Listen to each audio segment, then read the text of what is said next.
time, says the long-range plan, to begin developing space capabilities.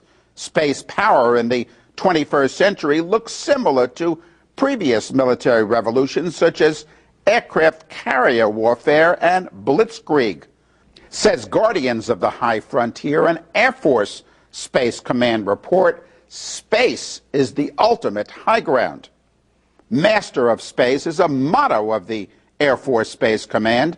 Master of Space appears as a Space Command uniform patch and is emblazoned on the front entrance of a major Space Command element, the 50th Space Wing in Colorado. Master of Space, that pretty well sums up the U.S. military attitude towards space. Well, the whole idea of one country deciding that they're going to be the master of space, or the Ubermeister of the world, if you will, is, I think, a violation, number one, of international law, the Outer Space Treaty that says the heavens are the province of all humankind. The whole notion that one country will militarily control the world, I think, is extremely destabilizing and is a threat to international peace and security. The only way we're going to truly have peace in this world is to sit down, negotiate treaties, honor treaties. And the fact that the United States wants to go forward and violate the anti-ballistic missile treaty that we negotiated with Russia in 1972 is an indication that we're heading in the opposite direction.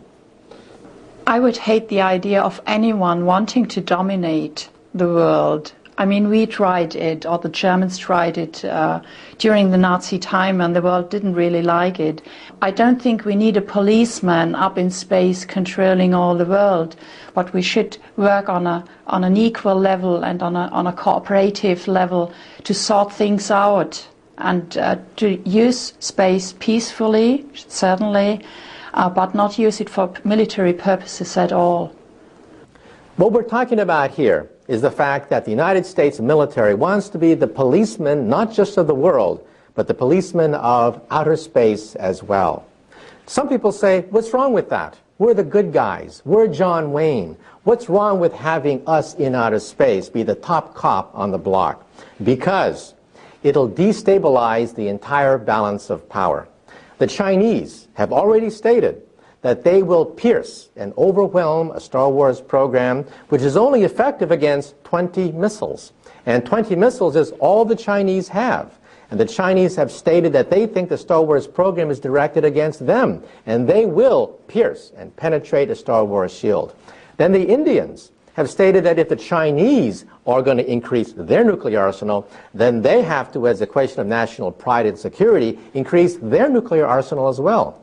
And then the Pakistanis have stated that if the Indians increase their arsenal, they have no choice but to increase the number of weapons in their arsenal.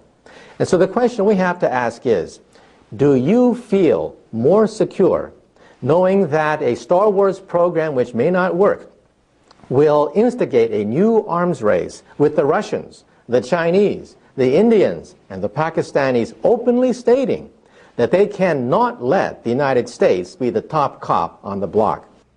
Far more than reports and rhetoric are involved. Now underway is the Space-Based Laser Demonstrator Project.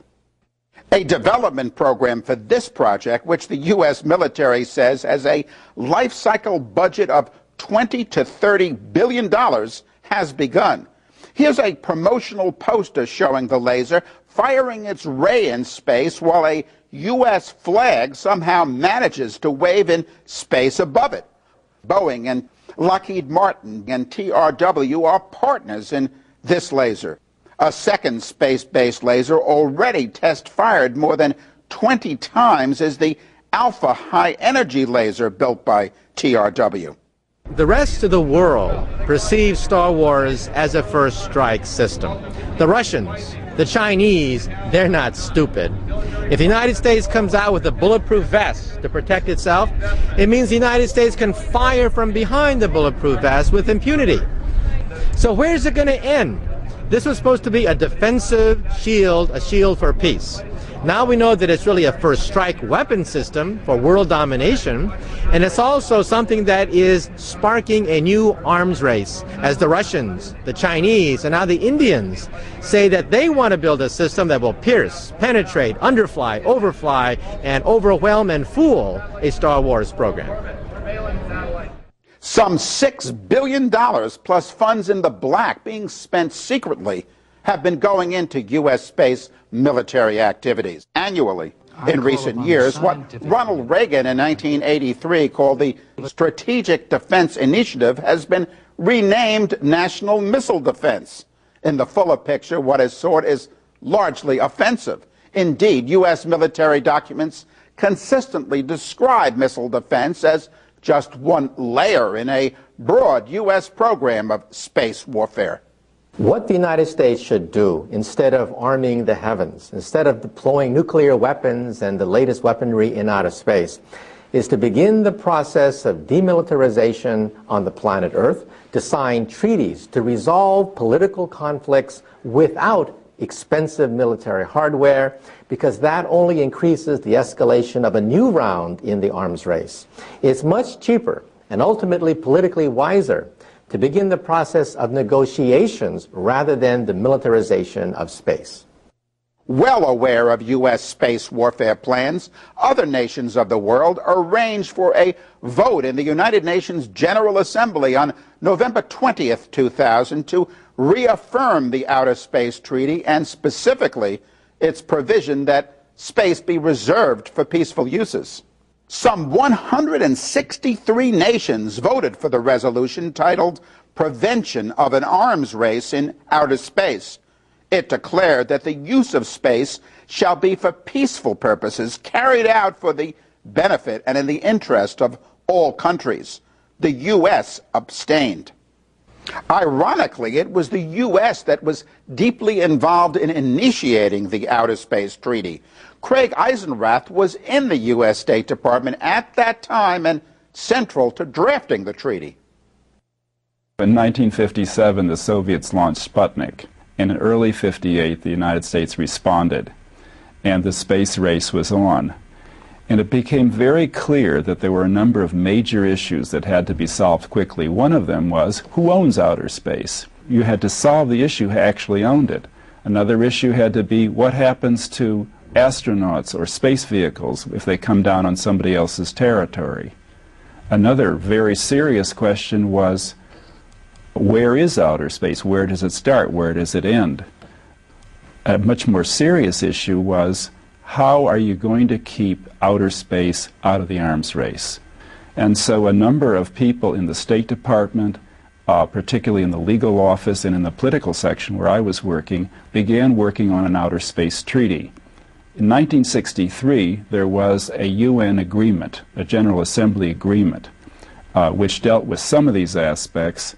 And then in '67, that agreement was extended to restrict the militarization of space. The intent was to keep space out of the arms race, to keep it free of weapons, no weapons of mass destruction, and no using of space as another theater for military operations.